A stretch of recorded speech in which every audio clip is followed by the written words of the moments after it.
हूं कुछ अच्छी पंक्तियां हैं आपके लिए। नमस्ते धीर सिंह। तो वो बोल रहा हूं, संघर्ष की राह पर जो चलता है वही दुनिया बदलता है, जिसने अंधेरे से जंग जीती है वही सूरज बनकर चमकता है। बहुत अच्छी लाइन है और विशेषकर मेरे सेकंड ग्रेड के स्टूडेंट्स के लिए जो इस समय बिल्कुल पूर्ण रूप से अंधेरे से ही जंग जीत रहे हैं, क्योंकि जो ये 40-45 दिन का समय है उनके लिए वो अंधेरे में ही रह रहे हैं, क्योंकि पूर्ण रूप से सारा समय मैक्सिमम पढ़ने में निकल रहा है। और जो अंधेरे से जंग जीत रहा है वो थोड़ी दिन बाद सूरज की तरह चमकेगा, और जरूर चमकेगा। जिस दिन रिजल्ट आएगा उस दिन लगेगा कि हाँ आज मजा आया। साथ ही साथ एक और छोटी सी लाइन लिखी है, मैंने लिखी, मैं नहीं लिखता, ये मान लो कहीं से ली है। न पूछ कि मेरी मंजिल कहाँ है, अभी तो सफर का इरादा किया है। ना हारूंगा हौसला चाहे कुछ भी हो जाए, ये मैंने किसी और से नहीं खुद से वादा किया है। 45 दिन का समय खुद से वादा कर रखा है, हौसला नहीं हारूंगा चाहे मुझे कुछ भी करना पड़े। क्लास स्टार्ट करने से पहले पुनः पहली क्लास और दूसरी क्लास की रिपीटेशन बात करूंगा। आपको कोई से भी 2 सब्जेक्ट बहुत अच्छे और मजबूत कर लेना है, केमिस्ट्री, और मेरा मानना यह है कि केमिस्ट्री और साथ में एक सब्जेक्ट और। बार बार एक ही बात, फिजिक्स की टेंशन ना करें। फिजिक्स ना कभी किसी से हुई है और ना हो सकती है 5 महीने में। वही बच्चा कर सकता है जिसने बहुत पहले नीट की तैयारी कर रखी है, वही फिजिक्स को अच्छे से कर सकता है। मजाक करना, हंसाना क्लास में अलग बात है, लेकिन पेपर को करना फिजिक्स में बहुत अलग बात है। जब बच्चे टेस्ट सीरीज से निकलते हैं मेरे यहां से, तो वो कहते हैं कि सर मैंने फिजिक्स के क्वेश्चन बहुत सही किए हैं। तो मैं सिर्फ इतना सा कहता हूं, एक बार अपनी आंसर की मिलाना, फिर मुझे व्हाट्सअप करना कितने सही हैं। तो फिजिक्स के मामले में बिल्कुल टेंशन ना करें। मैं आपसे बार बार कह रहा हूं, 4-5 चैप्टर जो आप कर सकते हैं वो कर लीजिए। केमिस्ट्री हमें नहीं छोड़नी।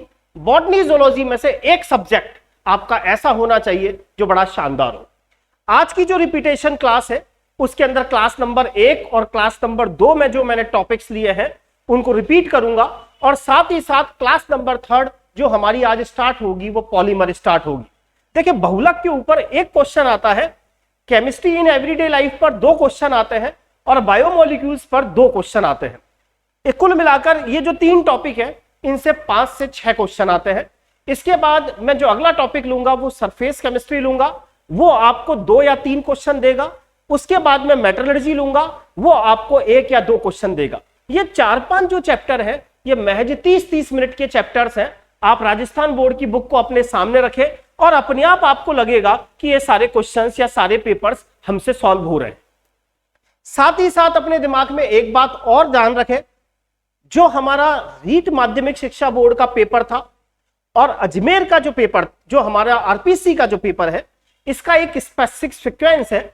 आरपीएससी और माध्यमिक शिक्षा बोर्ड एक ही पैटर्न पर चलता है, लेकिन जैसे ही हमारा ये सेकंड ग्रेड का प्रोग्राम खत्म हो जाएगा उसके बाद बचे हुए 1.5 से 2 महीने मैं आपको टेस्ट सीरीज स्टार्ट करूंगा, और साथ ही साथ इसी तरीके से सॉल्यूशन क्लास लूंगा रीट की, मेंस पेपर की, पूरी साइंस की। आप ये ना सोचें मुझे फिजिक्स भी आता है, केमिस्ट्री भी आता है, बायो भी आता है, लेकिन वो सेकंड ग्रेड स्तर का नहीं आता। लेकिन हाँ, जो रीट का जो कोर्स दे रखा है उस स्तर का मुझे बहुत अच्छा तरीके से आता है।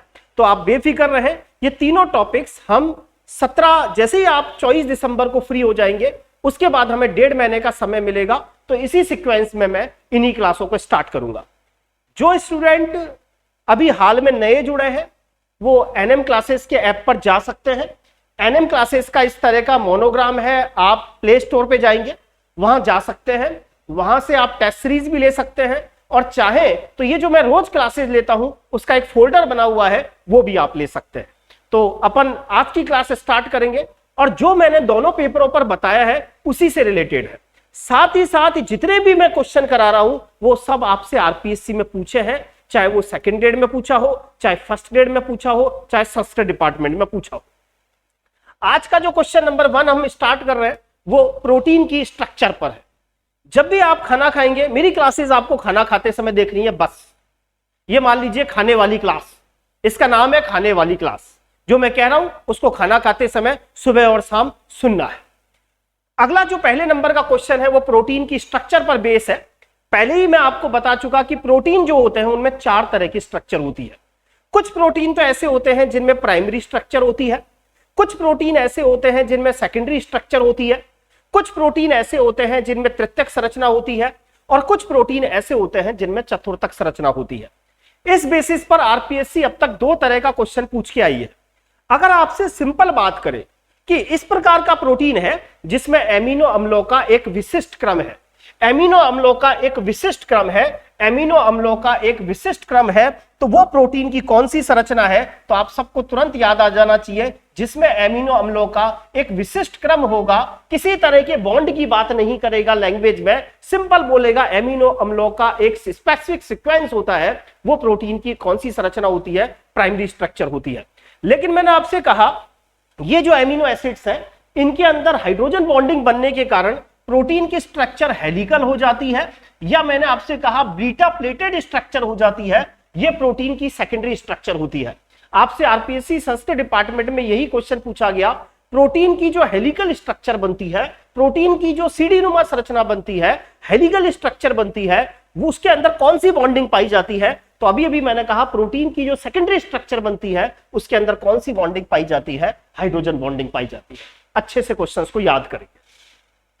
अगला क्वेश्चन मैं आपको बता चुका, 2 विटामिन के बारे में बता चुका, आरपीएससी संस्कृत डिपार्टमेंट में भी क्वेश्चन पूछा गया।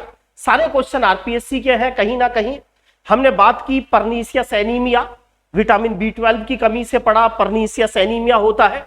हमने कहा आरबीसी के भुरभुरेपन में वृद्धि, हमने पढ़ा मसल्स का कमजोर हो जाना विटामिन ई की कमी से होता है, और आप सबको पता है विटामिन बी1 की कमी से जो बीमारी होती है उसे क्या कहते हैं? बेरी बेरी, जिसके अंदर आप सबको पता है भूख नहीं लगती।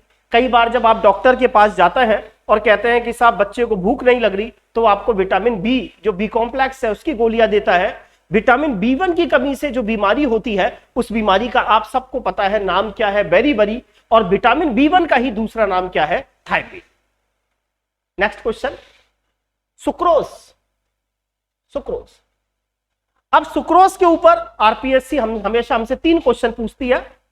आप आश्चर्य करेंगे, जो आरपीएससी संस्कृत डिपार्टमेंट में पिछली बार क्वेश्चन पूछे थे वैसे के वैसे क्वेश्चन आपसे घुमा फिरा के कहीं ना कहीं फर्स्ट ग्रेड में या सेकंड ग्रेड में पूछ लिए गए, या सेकंड ग्रेड के जो क्वेश्चन थे वो फर्स्ट ग्रेड में या आरपीएससी संस्कृत डिपार्टमेंट में पूछ लिए गए। मेरा टारगेट यही है, ये सारे क्वेश्चन तो आपको कम से कम रटे होने चाहिए जो मैं आपसे बोल रहा हूं। सुक्रोज के मामले में अगर हम बात करें तो सुक्रोज पर आरपीएससी ने 3 क्वेश्चन पूछे। पहला क्वेश्चन, सुक्रोज मोनोसैकेराइड या डाइसैकेराइड? तो आप सबको पता है सुक्रोज डाइसैकेराइड है, पहली बात। दूसरा क्वेश्चन सुक्रोज के ऊपर, सबको पता है कि सुक्रोज 2 चीजों से मिलकर बना हुआ है, एक तो ग्लूकोज होता है और दूसरा कौन सा होता है? फैक्ट्रोज। तो क्वेश्चन यही है कि सुक्रोज किन मोनोसैकेराइड से मिलकर बना है? तो आपको पता है ग्लूकोज फैक्ट्रोज, ग्लूकोज फैक्ट्रोज, ये तो हो नहीं सकता तीसरा। देखिए कई बार ऑप्शन पर भी जाना पड़ता है, ग्लूकोज फैक्ट्रोज। अब हमें याद आना चाहिए कि ग्लूकोज के अंदर जो 6 मेंबर की रिंग बनती है उसको पायरलोज कहते हैं, और फैक्ट्रोज के अंदर जो 5 मेंबर की रिंग बनती है उसे फुर्नोज कहते हैं। तो पहला ऑप्शन है ग्लूकोपायरनोज फैक्ट्रोफुर्नोज, हो सकता है।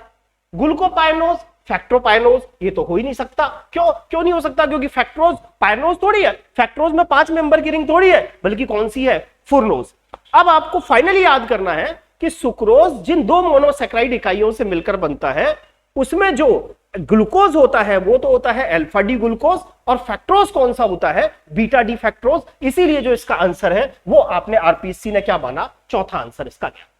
वापिस सुने, सुक्रोज के ऊपर एग्जामिनर हमसे 3 क्वेश्चन कई बार रिपीट कर चुका। पहला क्वेश्चन सुक्रोज क्या है, या तो ऑप्शन में मिलेगा डाइसैकेराइड, डाइसैकेराइड नहीं मिले तो चुपचाप मिलेगा ओलिगोसैकेराइड। दूसरा क्वेश्चन आपसे क्या मिलता है? इनमें से नॉन रिड्यूसिंग शुगर कौन सी है? आंसर क्या याद रखना है? सुक्रोज नॉन रिड्यूसिंग शुगर है। सारे मोनोसैकेराइड रिड्यूसिंग शुगर है, सारे डाइसैकेराइड रिड्यूसिंग शुगर है, सिर्फ किसे छोड़कर? सुक्रोज को छोड़कर। तीसरा क्वेश्चन, सुक्रोज जिन 2 मोनोसैकेराइड यूनिट से मिलकर बनता है वो क्या क्या है? तो आप कहोगे एक तो ग्लूकोज है, दूसरा फैक्ट्रोज है। अब ग्लूकोज कौन सा है? तो आप कहोगे ग्लूकोज तो अल्फा है, और फैक्ट्रोज के अंदर कौन सी स्ट्रक्चर है? बीटा है। फिर सोचोगे ग्लूकोज के अंदर 6 मेंबर की रिंग को पायरनोज कहा था, और फैक्ट्रोज में 5 मेंबर की रिंग को हमने क्या कहा था? फुर्नोज कहा। तो मेरे हिसाब से आपको ये तीनों क्वेश्चन समझ में आ गए होंगे, और जैसे जैसे क्वेश्चन पुराने आगे पीछे चलेंगे मैं सबको जोड़ता चलूंगा। नेक्स्ट क्वेश्चन, वही क्वेश्चन आपसे आरपीएससी सेकंड ग्रेड में पूछा गया कि ग्लूकोज के अंदर जो 6 मेंबर की रिंग बनती है, ग्लूकोज के अंदर जो 6 मेंबर की रिंग बनती है, उस रिंग को क्या कहा जाता है? तो मैंने कहा ग्लूकोज के अंदर साइक्लिक स्ट्रक्चर जो बनती है वो रिंग कौन सी कहलाती है? पायनोज कहलाती है, जिसके अंदर कितने मेंबर होते हैं? 6 मेंबर होते हैं। बहुत अच्छा क्वेश्चन। ग्लूकोज 2 रूपों में मिलता है, समझना। एक ग्लूकोज का ये वाला रूप, ग्लूकोज की जो चक्रीय संरचना होती है ना, वो 2 रूपों में मिलती है। ये ग्लूकोज का बहुत अच्छा क्वेश्चन है। HOH HOH OH H OH CS2OH और H। ग्लूकोज की 2 साइक्लिक स्ट्रक्चर मिलती है, एक को बोला जाता है अल्फा डी ग्लूकोज और दूसरे को बोला जाता है बीटा डी ग्लूकोज। इस तरह से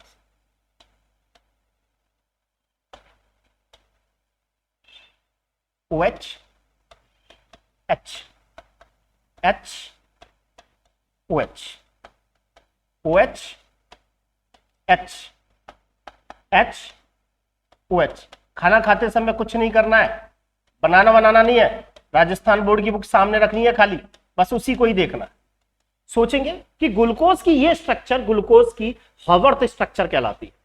ग्लूकोज साइक्लिक स्ट्रक्चर भी बनाता है। ग्लूकोज 2 रूपों में मिलता है, एक अल्फा डी ग्लूकोज होता है और एक बीटा डी ग्लूकोज होता है। दोनों में अंतर क्या है? पहले नंबर के कार्बन में अंतर है।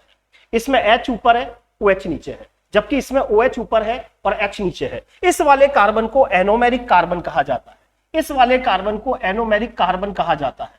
तो आपसे 2 तरीके से इस पर क्वेश्चन पूछेगा। ग्लूकोज में अल्फा डी ग्लूकोज और बीटा डी ग्लूकोज आपस में क्या है? तो आप कहोगे आपस में एनोमर्स है। और वो पूछे कौन से कार्बन में अंतर है, तो आप क्या कहेंगे? कौन से नंबर के कार्बन में अंतर है? 1 नंबर के कार्बन में अंतर है। तो आपसे पूछा गया कि ग्लूकोज के जो एनोमर्स हैं उनमें 2 रूप होते हैं, एक अल्फा रूप और एक बीटा रूप। आखिरकार इनके अंदर कौन से नंबर के कार्बन में के विन्यास में अंतर होता है? तो आप आंसर क्या करेंगे? कार्बन 1 नंबर के विन्यास में क्या होता है? अंतर होता है। नेक्स्ट क्वेश्चन, आरपीएससी का पसंदीदा क्वेश्चन, इनमें से आवश्यक एमिनो अम्ल कौन सा है? आवश्यक एमिनो अम्ल का तरीका बता चुका, टीबी माइल पाथ। टी का मतलब आपको पता है ट्रिप्टोफेन। ट्रिप्टोफेन है क्या? नहीं है। वी का मतलब वेलिन, हाँ वेलिन है, वेलिन आवश्यक एमिनो अम्ल है, वेलिन। एम का मतलब मैथियोनिन है क्या? मैथियोनिन नहीं, मैथियोनिन तो नहीं है। आइसोल्यूसिन और ल्यूसिन तो भाई है, ल्यूसिन और आइसोल्यूसिन जुड़वा भाई हैं, साथ रहते हैं, एक ल्यूसिन है और एक आइसोल्यूसिन है। हाँ साहब, वेलिन भी है और साथ में कौन सा है? ल्यूसिन है। याद करो, ट्रिप्टोफेन, वेलिन, मैथियोनिन, आइसोल्यूसिन और ल्यूसिन। ल्यूसिन और आइसोल्यूसिन सगे भाई हैं, ल्यूसिन और आइसोल्यूसिन सगे भाई हैं, लेकिन एलानिन और फिनाइल एलानिन सगे भाई नहीं है। ल्यूसिन आइसोल्यूसिन साथ साथ रहते हैं, लेकिन एलानिन फिनाइल एलानिन तू अलग मैं अलग, अपन दोनों में बटती नहीं है। एक आवश्यक एमिनो अम्ल है, दूसरा अनावश्यक एमिनो अम्ल है। फिनाइल एलानिन आवश्यक एमिनो अम्ल है, लेकिन एलानिन आवश्यक एमिनो अम्ल नहीं है। तो वही बात, ट्रिप्टोफेन, वेलिन, मैथियोनिन, ल्यूसिन का भाई आइसोल्यूसिन, तो लाइसिन भी है। ये पी कौन है? यही पी सबसे खतरनाक है, फिनाइल एलानिन। फिनाइल एलानिन आवश्यक एमिनो अम्ल है, लेकिन एलानिन आवश्यक एमिनो अम्ल नहीं है। क्वेश्चन पूछा गया है इनमें से कौन सा आवश्यक एमिनो अम्ल है? Tryptophan, valine, methionine, isoleucine, leucine, lysine, phenyl alanine, arginine, ये ट्रिप्टोफेन, ये थ्रियोनिन, ये ट्रिप्टोफेन, ये थ्रियोनिन, और H का मतलब हिस्टिडीन। तो समझ में आ गया होगा इसमें 2 आवश्यक एमिनो अम्ल कौन कौन से हैं? ल्यूसिन और कौन से हैं? वेलिन है। अगर आपको ऐसा भी याद होता कि एलानिन और फिनाइल एलानिन नाम के 2 भाई हैं, लेकिन फिनाइल वाला तो आवश्यक है और जो एलानिन है सिंपल वो आवश्यक नहीं है, तो उसी से पता चल जाता जिसमें 5th है वो वाले पोर्शन तो वैसे ही गलत हो जाते। समझ में आ गया होगा। नेक्स्ट क्वेश्चन, आपको बताया था, बहुत अच्छा क्वेश्चन, आपसे आरपीएससी कई बार पूछ चुकी। प्रोटीन एमिनो अम्लों से मिलकर बने, हाँ हमें पता है एमिनो अम्लों से मिलकर बने हैं। अल्फा एमिनो अम्लों से मिलकर बने हैं, बिल्कुल पता है अल्फा एमिनो अम्लों से मिलकर बने हैं। प्रोटीन का जल अपघटन करने पर एमिनो एसिड्स मिलते हैं, एल टाइप के एमिनो एसिड्स मिलते हैं।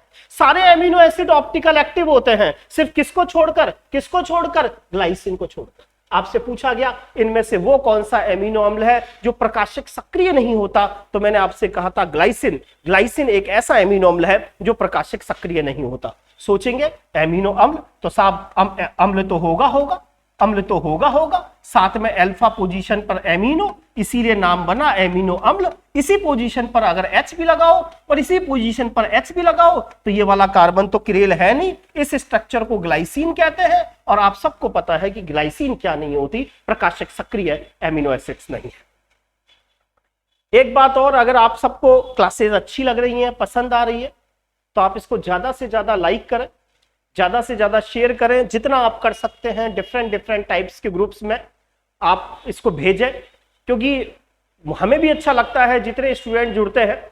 और इस बात से बेफिक्र रहें, बार बार कहूंगा कि इससे कभी कोई कंपटीशन पर फर्क नहीं पड़ता। जिसका भाग्य में है उसके भाग्य को कोई नहीं छीन सकता, उसका होना ही तय है। और मान के चलो अगर कोई बच्चा ऐसा है जो हमें लगता है कि हमारे प्रचार करने से, फैलाने से वो हमें कंपटीशन देगा, तो वो तो किसी और तरीके से भी पढ़ सकता है। इसीलिए इन चीजों से कोई फर्क नहीं पड़ता। आप ज्यादा से ज्यादा मेरी अगर क्लासेस पसंद आती है मन से, तो ज्यादा से ज्यादा इसको शेयर करें, ज्यादा से ज्यादा लाइक करें। अगला क्वेश्चन बहुलक। आपसे पिछली बार जो मैंने आज की क्लास ली उसमें से 6 क्वेश्चन आए थे पिछली बार जो हमारा आरपीएससी सेकंड ग्रेड साइंस का 2018 का क्वेश्चन पेपर था, उसमें 6 क्वेश्चन इन्हीं 3 टॉपिक से थे। एक भी क्वेश्चन नहीं था किससे, इलेक्ट्रो से। एक भी क्वेश्चन थर्मो का इजी सा क्वेश्चन था, केमिकल काइनेटिक का इजी सा क्वेश्चन था, उसने तो 5-6 चैप्टर पकड़ लिए थे बस। जो 3 तो हमने कर लिए, अभी और मैं कराऊंगा तो आपको अपने आप समझ में आने लग जाएगा एग्जामिनर क्या पकड़। अब आप सबको पता है 2 तरह के बहुलक होते हैं। एक बहुलक तो होता है थर्मोप्लास्टिक और एक होते हैं थर्मोसेटिक। थर्मोप्लास्टिक वो प्लास्टिक होती है जिसे इच्छा अनुसार आप किसी भी रूप में बदल लें। और सबको पता होता है कि जो थर्मोसेटिक प्लास्टिक है उसका एग्जाम्पल इनमें कौन है, बैकेलाइट।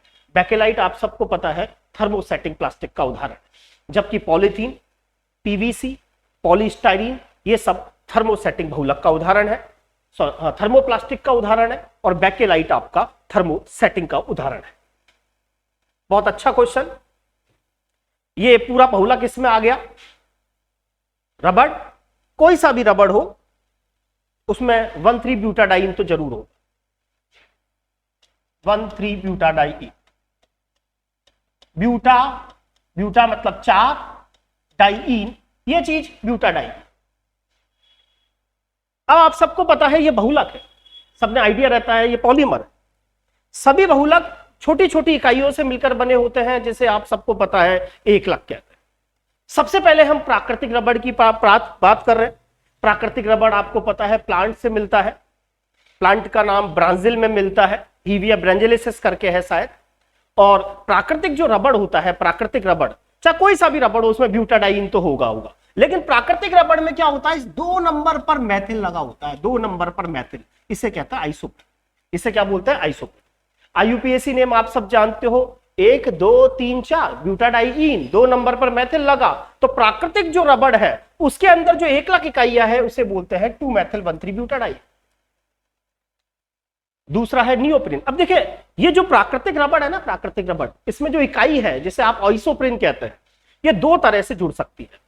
एक तरीका होता है समपक्ष तरीके का जुड़ने का और एक तरीका होता है विपक्ष तरीके के जुड़ने का। अगर ये समपक्ष तरीके से जुड़ता है तो आपका प्राकृतिक रबड़ बनता है, और विपक्ष तरीके से अगर 1,4 एडिशन होता है तो ये गट्टा पार्चा बनाता है। नियोप्रीन एक कृत्रिम रबड़ है। प्राकृतिक आप जानते हैं जो हमें पादप से प्राप्त हो, जंतु से प्राप्त हो, वो प्राकृतिक, जिसको लैब में बनाया जाए वो कृत्रिम। अब जो नियोप्रीन है वो एक संश्लेषित रबड़ है। अंतर क्या है, कोई भी रबड़ हो 1,3-ब्यूटाडाइन तो उसको पसंद है, 1,3-ब्यूटाडाइन तो होगा। कोई भी दुनिया का रबड़ है 1,3-ब्यूटाडाइन तो होगा। लेकिन अगर 2 नंबर पे मैथिल लगा हो तो आइसोप्रीन, और 2 नंबर पे अगर क्लोरीन लगा हो तो उसको क्लोरोप्रीन कहते हैं। जो नियोप्रीन है उसके अंदर जो यूनिट होती है वो क्या होती है, 2-chloro-1,3 ब्यूटाडाइन, 2-chloro-1,3 ब्यूटाडाइन। समझ में आ गया? याद करें, प्राकृतिक रबड़, कोई भी रबड़ 1,3 ब्यूटाडाइन तो रखेगा। 2 नंबर पर अगर मैथिल लग गया तब तो प्राकृतिक रबड़ हो गया, 2 नंबर पे क्लोरो रख गया तो उसको हम क्या कह देंगे, उसको वो ये क्लोरोप्रिन कहलाता है। 2 नंबर पर मैथिल वाला आइसोप्रिन कहलाता है। 2 नंबर पर क्लोरीन लगा तो क्लोरोप्रिन, क्लोरोप्रिन जुड़ जुड़ कर क्या बना देंगे, नियोप्रिन। ये 2 चीजें इंपॉर्टेंट है, टेरेलिन और ग्लिप्टल। बार बार आरपीएससी के पसंदीदा दोनों बहुलक, ग्लिप्टल और टेरेलिन। दोनों में क्या अंतर है, टी वाले में टी है, टी वाले में टी है, दोनों में थैला है। ग्लिप्टल भी थैला लेकर चलता है और आपका जो टेरिलीन है जिसका दूसरा नाम डेक्रोन है, डाका डेक्रोन, टेरिलीन डेक्रोन, टेरिलीन को ही बोलते हैं डेक्रोन, डेक्रोन डेक्रोन। ये जो टेरिलीन है इसी का ही दूसरा नाम डेक्रोन है। ग्लिप्टल और टेरिलीन इतना याद रहना चाहिए, टेरिलीन में टे है, इसके अंदर टे वाला चलेगा, टे वाला चलेगा। ग्लिप्टल देखो, ग्लिप्टल क्या है, एक प्रकार का बहुलक है जिसके अंदर 2 एकलक इकाइयां होती है। एक का नाम तो है एथिलीन ग्लाइकॉल। एथिलीन क्या है, ये है एथिलीन, 2 OH लगा दिए, इसे बोलते हैं एथिलीन ग्लाइकॉल। दूसरा है थैला बनाओ, थैला, ये रहा थैला। 1 नंबर और 2 नंबर पर COOH जोड़ दो तो इसे बोलते हैं थैलिक एसिड। अगर ये दोनों चीजें, इन दोनों चीजों के बीच में रिएक्शन होती है, यानी अगर ये दोनों एकलक आपस में पार्टिसिपेट कर रहे हैं तो छोटे मोटे अणुओं का बाहर निकलता है, H2O बाहर निकलता है और ये दोनों आपस में जुड़कर क्या बना लेते हैं, ग्लिप्टल बना लेते हैं। तो ग्लिप्टल किस किस से बना, एथिलीन ग्लाइकॉल और साथ में किससे मिलकर बना, थैलिक एसिड से। ग्लिप्टल में एथिलीन ग्लाइकॉल और साथ में थैले वाला एसिड है, एथिलीन ग्लाइकॉल और थैलिक एसिड है। जो टेरिलीन है जिसका नाम डेक्रोन है, उसमें है तो एथिलीन ग्लाइकॉल ही, लेकिन साथ में कौन सा एसिड है, साथ में उसमें टर वाला है। टर वाले का मतलब होता है 1 नंबर और 4 नंबर पर COOH जोड़ना, 1 2 3 4। अगर 1 नंबर और 2 नंबर पर जुड़े तब तो थैले वाला बाबा थैलिकम, 1 नंबर और 4 नंबर पर जुड़े तो उसे बोलेंगे टरथैलिक एसिड। ये थैलिक एसिड, ये टरथैलिक एसिड। 1 और 4 पे जुड़े तो टरथैलिक एसिड, 1 और 2 पे जुड़े तो थैलिक। जिसमें टे है उसके साथ टे चलेगा। जो टेरिलीन है उसमें भी एथिलीन ग्लाइकॉल के साथ टरथैलिक एसिड है, लेकिन जो ग्लिप्टल है उसमें एथिलीन ग्लाइकॉल के साथ थैलिक एसिड है। अब सुने मेरी बात, थोड़ा सा एक चीज और याद रखें, एसिड और अल्कोहल जब रिएक्शन करते हैं, अम्ल और अल्कोहल जब आपस में रिएक्शन करते हैं तो एस्टर बनेगा, तो इसके अंदर एस्टर बॉन्ड बनेगा। तो जो ग्लिप्टल और टेरिलीन जो है वो इस तरह के बहुलक हैं जिनके अंदर खूब सारे एस्टर बॉन्ड पाए जाते हैं, इसीलिए इन्हें पॉलिस्टर कहा जाता है। आपसे पूछा जाए कि पॉलिस्टर टाइप का बहुलक कौन सा है, पॉलिस्टर का मतलब यह है कि जिनके अंदर एस्टर बॉन्ड हो। एस्टर बॉन्ड कब बनता है, जब एसिड और अल्कोहल आपस में रिएक्शन करते हैं। जब एसिड और अल्कोहल आपस में रिएक्शन करते हैं, H2O बाहर निकल जाता है, एस्टर बनता है, इसीलिए हम कहते हैं ग्लिप्टल क्या है, पॉलिस्टर है। टेरिलीन क्या है, पॉलिस्टर है। टेरिलीन में टाटा वाला आएगा, यानी ये वाला आएगा, टेरिलीन जिसको डेक्रोन कहते हैं, टरथैलिक एसिड के साथ एथिलीन ग्लाइकॉल है, और ग्लिप्टल में तो थैलिक एसिड के साथ एथिलीन ग्लाइकॉल। अगला क्वेश्चन, हाल में ही अभी बोला था 1 मिनट पहले, पॉलिस्टर कौन है जिसमें एस्टर लिंकेज। एस्टर कब बनता है, एस्टर तो तब बनता है जब एक में अल्कोहल और एक में एसिड हो। ऐसे एग्जाम्पल कौन से पढ़े थे, एक तो ग्लिप्टल पढ़ा था, दूसरा कौन सा पढ़ा था, टेरिलीन पढ़ा था। टेरिलीन का ही दूसरा नाम क्या है, डेक्रोन है। ग्लिप्टल में कौन कौन है, ग्लाइकॉल, ग्लाइकॉल तो है, साथ में थैले वाला एसिड है। लेकिन जो टेरिलीन है उसके अंदर क्या है, उसमें अभी हमने पढ़ा कि साथ ग्लाइकॉल के साथ क्या है, टरथैलिक एसिड है। अब देखें, आपसे पूछा गया इनमें से पॉलिस्टर कौन है, अभी बताया था जो टेरिलीन है वो पॉलिस्टर है, क्योंकि उसके अंदर एस्टर लिंकेज मिलेगा। क्यों मिलेगा, क्योंकि टेरिलीन जो बनता है वो ग्लाइकॉल और टरथैलिक एसिड से बनता है। सबने पढ़ा होगा बेकेलाइट कैसे बनता है। बेकेलाइट पर जनरली 2 क्वेश्चन आते हैं, बेकेलाइट कैसे बनाएंगे। बेकेलाइट फिनॉल और फॉर्मल्डिहाइड की अभिक्रिया से बनेगा। दूसरा, बेकेलाइट क्या है, थर्मोप्लास्टिक या थर्मोसेटिंग प्लास्टिक। तो आपको पता है बेकेलाइट थर्मोसेटिंग प्लास्टिक है। यह बहुत अच्छा क्वेश्चन है। इनमें से कौन सी पद अभिक्रिया बहुलक का उदाहरण नहीं है, पिछली बार फर्स्ट ग्रेड में पूछा गया। पद अभिक्रिया बहुलक, पद अभिक्रिया बहुलक का मतलब यहां पर हमारी एनसीईआरटी की बुक का मतलब होता है संगनन बहुलीकरण। संगनन बहुलीकरण,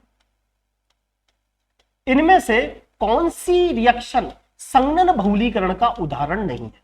देखिए, बहुलीकरण दो तरह का होता है। एक होता है योगात्मक बहुलीकरण। योगात्मक में क्या होता है, छोटे मोटे अणु बाहर नहीं निकलते। जैसे खूब सारे एथीन जुड़ गए तो पॉलीथीन बन गई, खूब सारे वाइनिल क्लोराइड जुड़ गए तो पीवीसी बन गया, खूब सारे वाइनिल साइनाइड बन गए तो पॉलीएक्रिलोनाइट्राइल बन गया। वो कहलाता है योगात्मक बहुलीकरण। योगात्मक बहुलीकरण में आपको एक ही मोनोमर मिलेगा।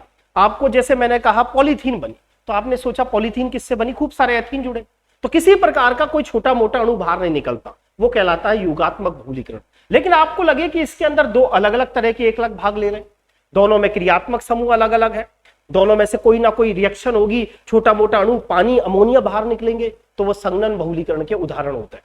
संगनन का मतलब छोटे मोटे अणुओं का बाहर निकलना। राजस्थान बोर्ड की लैंग्वेज में इसी तरीके का क्वेश्चन है, इनमें से कौन सा पद अभिक्रिया, बहुत शुद्ध हिंदी में लिखा हुआ पदंश वृद्धि बहुलक। मैंने क्या कहा, मेरे क्वेश्चन पढ़ने से पहले राजस्थान बोर्ड की किताब सामने होनी चाहिए। पदंश वृद्धि बहुलक का उदाहरण नहीं है। पदंश वृद्धि बहुलक का मतलब यह है संगनन बहुलक का उदाहरण नहीं है। अब कई बार क्वेश्चन सोचना भी पड़ता है। पहला ग्लिप्टल, अब ये भी कहा ग्लिप्टल तो दो अलग अलग एकलक होते हैं, एक ग्लाइकॉल होता है, एक अम्ल होता है, एक ग्लाइकॉल होता है, और एक साथ में अभी भी बताया था थैलिक एसिड। इसमें तो रिएक्शन होती है।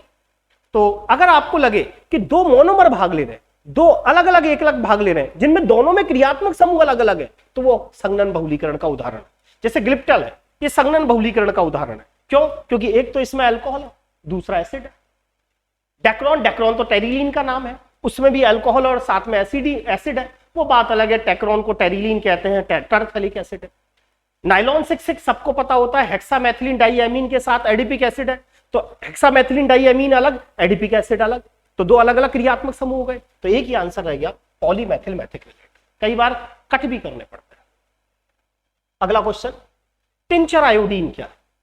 हमारे राजस्थान बोर्ड की किताब में बहुत अच्छे से लिखा हुआ टिंचर आयोडीन क्या है, और आपसे सेकंड ग्रेड में पूछा भी जा चुका टिंचर आयोडीन क्या है।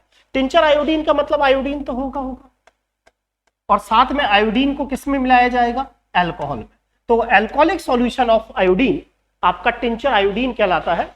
2 से 3% अल्कोहलिक सॉल्यूशन ऑफ आयोडीन क्या कहलाता है, टिंचर आयोडीन कहलाता है। अगला question, vitamin E. Vitamin E से रिलेटेड 3 क्वेश्चन पूछे। विटामिन B12 की कमी, परनीसियस एनीमिया। विटामिन B1 की कमी, बेरीबेरी। विटामिन ई देखो कितना अच्छा क्वेश्चन।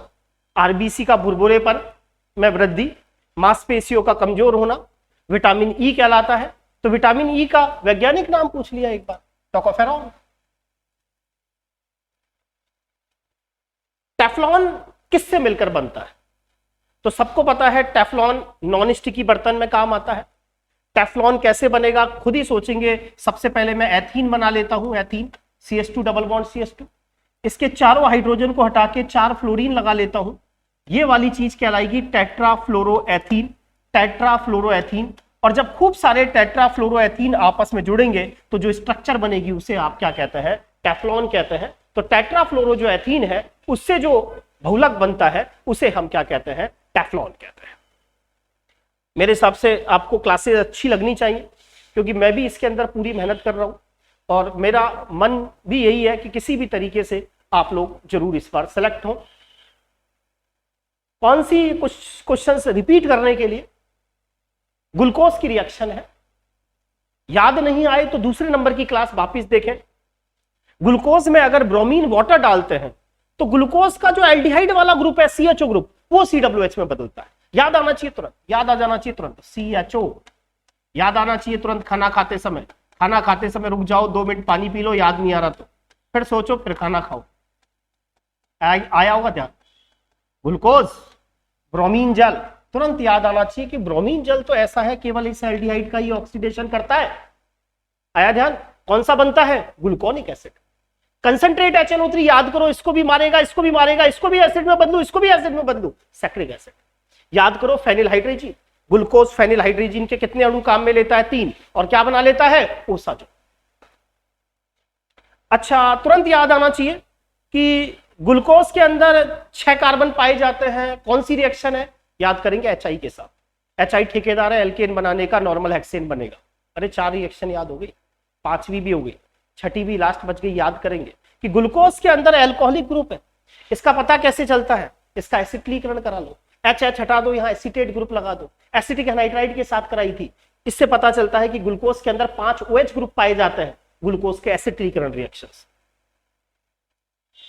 वही क्वेश्चन, नॉन रिड्यूसिंग शुगर कौन सी है? सारे monosaccharide reducing sugar, glucose reducing sugar, disaccharide सारे रिड्यूसिंग शुगर, किसे छोड़कर? सुक्रोज। अभी बताया ग्लूकोज 2 फॉर्मों में मिलता है, अल्फा डी ग्लूकोज और क्या? Beta D glucose. दोनों आपस में क्या कहलाते हैं? एनोमर्स। एनोमर्स आपस में कौन से नंबर के कार्बन में भिन्नता रखते हैं? 1 नंबर के कार्बन पे। प्रोटीन सबको पता है एमिनो अम्लों से मिलकर बने होते हैं, और एमिनो अम्लों के बीच में जो बॉन्डिंग होती है वो कौन सी बॉन्डिंग होती है? पेप्टाइड लिंकेज होता है।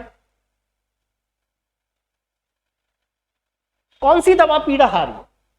कई बार ऐसा होता है, मैं याद नहीं आता। पेंसिलिन तो हो नहीं सकता, पेंसिलिन तो हमने एंटीबायोटिक पढ़ा था, पेंसिलिन जी पढ़ा था, हमने पढ़ा था ये तो नैरो स्पेक्ट्रम एंटीबायोटिक है। स्ट्रेप्टोमाइसिन भी एंटीबायोटिक है। क्लोरोमाइसिटीन भी नहीं होता पीड़ाहारी। पीड़ाहारी यहां पर कौन है? नोवल्जिन। नोवल्जिन क्या है? पीड़ाहारी का मतलब जो दर्द को कम करे। हमने पढ़े थे, याद आना चाहिए। जैसे पीड़ाहारी पढ़ेंगे, एनाल्जेसिक 2 तरह के पढ़े थे, एक तो आदी हो जाए, एक आदी ना हो। मार्फिन, कोडीन, हेरोइन आदी वाले तुरंत याद आना चाहिए। Morphine, codeine, heroin narcotics analgesic, और तुरंत याद आना चाहिए पैरासीटामोल और एस्पिरिन नॉन नार्कोटिक्स एनाल्जेसिक। प्राकृतिक रबड़ तुरंत याद आना चाहिए, कोई भी रबड़ है, 1,3-ब्यूटाडाइन तो जरूर होगा। प्राकृतिक रबड़ तो आइसोप्रिन से बनता है, और उसके अंदर मैंने अभी कहा था आइसोप्रिन 2 तरह से जुड़ता है। जब 6 तरह से एडिशन होता है तो कौन सा रबड़ बनता है? प्राकृतिक रबड़ बनता है। बार बार आपसे एक ही बात, अगर आपको क्लासेस पसंद आती है मेरी, तो आप इसको ज्यादा से ज्यादा लाइक करें, ज्यादा से ज्यादा शेयर करें। जो स्टूडेंट क्लासेस को देख रहे हैं वो NM क्लासेस के ऐप पर भी जाएं। मैं आपको बता चुका, वहां पर आपको 2nd ग्रेड की टेस्ट सीरीज भी अवेलेबल होगी, केमिस्ट्री की क्लासेस भी अवेलेबल होगी, और अगर आपको लगता है कोई टॉपिक तो वो टॉपिक्स भी अवेलेबल होंगे। अगला क्वेश्चन, कौन सा कथन सही नहीं? देखो, नायलॉन 66, थोड़ा सा आइडिया याद रखें। नायलॉन 66 2 तरह के नायलॉन, एक तो होता है 66, कुछ नहीं है, राजस्थान बोर्ड की बुकों को सामने रखो भाई। नायलॉन 66, एक याद रखना है नायलॉन 6, दोनों में अंतर है। नायलॉन 6 जिससे मिलकर बनता है वो है कैप्रोलैक्टम। नायलॉन 66 किससे मिलकर बनता है? शुरू से पढ़ते आ रहे हो, रीट की एग्जाम दी है। हेक्सामेथिलीन डाइएमीन और एडिपिक एसिड। तो नायलॉन 6 का 1 लग कैप्रोलैक्टम है, सही है। नायलॉन 6 का 1 लग टेरिलीन है, ये तो गलत है। हाँ, ये सही है, फिनॉल फॉर्मेल्डिहाइड के साथ रिएक्शन करके बैकेलाइट बनाता है। बैकेलाइट कैसा है? थर्मोप्लास्टिक या थर्मोसेटिंग? ये तो थर्मोसेटिंग है। अभी भी बताया था, प्राकृतिक जो रबड़ होता है उसकी यूनिट कौन सी है? आइसोप्रिन। आइसोप्रिन क्या है? तुरंत याद आना चाहिए, 2 नंबर पे मैथिल लगाऊं, 2-मेथिल-1,3-ब्यूटाडाइन आइसोप्रिन है। और किस टाइप का एडिशन होता है? सिस टाइप का। आरपीएससी संस्कृत डिपार्टमेंट में पूछा गया, इनमें से कौन सा एक प्राकृतिक बहुलक नहीं है? और ये क्वेश्चन इस साल 1st ग्रेड में पूछा गया। लैंग्वेज अलग थी, क्या पूछा गया? इनमें से वो कौन सा बहुलक है जो पादप और जंतुओं से नहीं मिलता? प्राकृतिक बहुलक का मतलब जो प्लांट से मिले, एनिमल से मिले। स्टार्च प्लांट से मिले, सेलुलोज प्लांट से मिले, प्रोटीन एनिमल से मिले, टेफ्लॉन टेट्राफ्लोरोएथिलीन से बने। टेफ्लॉन आते ही नॉन स्टिकी बर्तन, तुरंत सोचेंगे एथीन की चारों हाइड्रोजन खोपड़ी से उड़ा दूंगा, 4 फ्लोरीन लगाऊंगा। टेट्राफ्लोरोएथिलीन से क्या बनता है? टेफ्लॉन। टेफ्लॉन आपका प्राकृतिक नहीं, कृत्रिम बहुलक। ग्लिप्टल याद आना चाहिए, ग्लिप्टल याद आना चाहिए, ग्लिप्टल और टेरिलीन। ग्लिप्टल आते ही दिमाग में आना चाहिए, एक तो अल्कोहल तो है, तो इनमें अल्कोहल तो ग्लाइकोल है, और याद आना चाहिए इसमें थैले वाला बाबा है, तो एथिलीन ग्लाइकोल और साथ में क्या है? Phthalic acid. क्या बनता है? ग्लिप्टल। तुरंत यही याद आना चाहिए, एथिलीन ग्लाइकोल के साथ थैले के साथ टरथैलिक एसिड हो तो ग्लिप्टल नहीं बनेगा, टेरिलीन बनेगा। टेरिलीन का ही दूसरा नाम क्या है? डेक्रोन है। अरे फिनॉल और फॉर्मेल्डिहाइड से क्या बनता है? फिनॉल और फॉर्मेल्डिहाइड से तो बेकेलाइट बनता है। बेकेलाइट क्या है? थर्मोप्लास्टिक या thermosetting? Thermosetting. RPSC Sanskrit department में पूछा ये कैसा प्रोटीन है? रेशा है या नहीं? फाइबर। और सबको पता है फाइबर जो प्रोटीन है, ये प्रोटीन रेशा, रेशा फाइबर, धागा ही तो है। रेशादार प्रोटीन, रेशेदार प्रोटीन कौन सा है? केराटिन। सबको पता है बालों में जो प्रोटीन है वो केराटिन है। प्रोटीन दो तरह का है, रेशे वाला रेशेदार प्रोटीन, गोल गोल गोलिकाम में प्रोटीन। गोलिकाम में प्रोटीन कौन सा है? हीमोग्लोबिन, गोला है हीमोग्लोबिन। एल्बुमिन, इंसुलिन, ये गोलाकार प्रोटीन है। जबकि केराटिन कैसा है? रेशेदार प्रोटीन है। आरएनए में उपस्थित नाइट्रोजनी छाप, इतना तो याद रहता है। आरएनए में थाइमीन नहीं है, बस हो गया। इसमें है थाइमीन, इसमें है थाइमीन, इसमें है थाइमीन, इसमें नहीं है। सबको पता है आरएनए में थाइमीन के स्थान पर क्या होता है? यूरासिल। यही क्वेश्चन फर्स्ट ग्रेड में पूछ लिया संस्कृत वाला इस साल कि इनमें से डीएनए और आरएनए, उनमें कौन सा जो नाइट्रोजनी बेस है वो कॉमन नहीं है। समझ में आ गया होगा। वापस आरपीएससी संस्कृत डिपार्टमेंट में पूछ लिया ओलिगोसैकेराइड कौन सा है? Sucrose, disaccharide. फर्स्ट ग्रेड में पूछा, संस्कृत में पूछा ओलिगोसैकेराइड सुक्रोज, ग्लूकोज तो monosaccharide, ribose monosaccharide, cellulose polysaccharide. दो चीजें होती हैं, एक होता है एंटीसेप्टिक और एक होता है डिसइंफिकेंट। एंटीसेप्टिक वो चीज होती है जो आप सबको पता है जो हमारे ऊपर अप्लाई होते हैं वो एंटीसेप्टिक। आपको पता है पहले आती थी बर्नॉल, याद है बर्नॉल? तो बर्नॉल एंटीसेप्टिक होती थी, ये थोड़ी बाथरूम थोड़ी धोते थे, आप अपने ऊपर ही अप्लाई करते थे, वो एंटीसेप्टिक है। तो सॉफ्रोमाइसिन एंटीसेप्टिक, फ्यूरासिन एंटीसेप्टिक है। यहां आपसे रोगाणुनाशी का मतलब, रोगाणुनाशी का मतलब एंटीसेप्टिक नहीं, डिसइंफिकेंट। सबने सुना होगा जिससे बाथरूम धोते हैं, जो निर्जीवों पर अप्लाई किया जाता है। निर्जीव जो है, निर्जीव जो चीजें हैं वहां पर जीवाणु की ग्रोथ ना हो, उसके लिए जो चीजें अप्लाई की जाती है वो रोगाणुनाशी है। जो हमारे ऊपर अप्लाई किए जाते हैं वो एंटीसेप्टिक है। लग गई डिटॉल लगाया, डिटॉल जैसी राजस्थान बोर्ड की बुक सामने खुली होनी चाहिए। डिटॉल में क्लोरोजाइलिनॉल के साथ टर्पिनॉल है। सॉफ्रोमाइसिन एंटीसेप्टिक है, बर्नॉल में आ रही है। वो फ्यूरासिन एंटीसेप्टिक है, लेकिन फिनॉल का 0.2% सॉल्यूशन किसका काम करता है? डिसइंफिकेंट का। फिनाइल का सॉल्यूशन आता है 0.2% का। आप अपने ऊपर नहीं लगाते, समझ गए होंगे कहां लगाते। इनमें से कौन सा बार्बिट्यूरिक अम्ल का व्युत्पन्न नहीं है? देखो कई बार आरपीएससी में आपसे कहता हूं कि ये बुक है, जो इतनी शानदार बुक लगती है मुझे, मैं तो, वो बात अलग है, लोग बड़ी बड़ी किताबें पसंद करते हैं, मुझे पसंद नहीं आती बड़ी, मुझे ये किताब ही पसंद आती है। एक्चुअल में बार्बिट्यूरिक अम्ल कहां काम आते हैं? ये जो बार्बिट्यूरिक अम्ल कहां काम आते हैं, जैसे आपने एक शब्द सुना होगा प्रशांतक। प्रशांतक क्या होता है? जो कई बार मेंटली डिस्टर्ब हो जाते हैं उनके लिए जो दवाइयां दी जाती है उसको प्रशांतक कहते हैं। और प्रशांतक में जो दवाइयां आती है उनमें आता है बार्बिट्यूरिक अम्ल का व्युत्पन्न।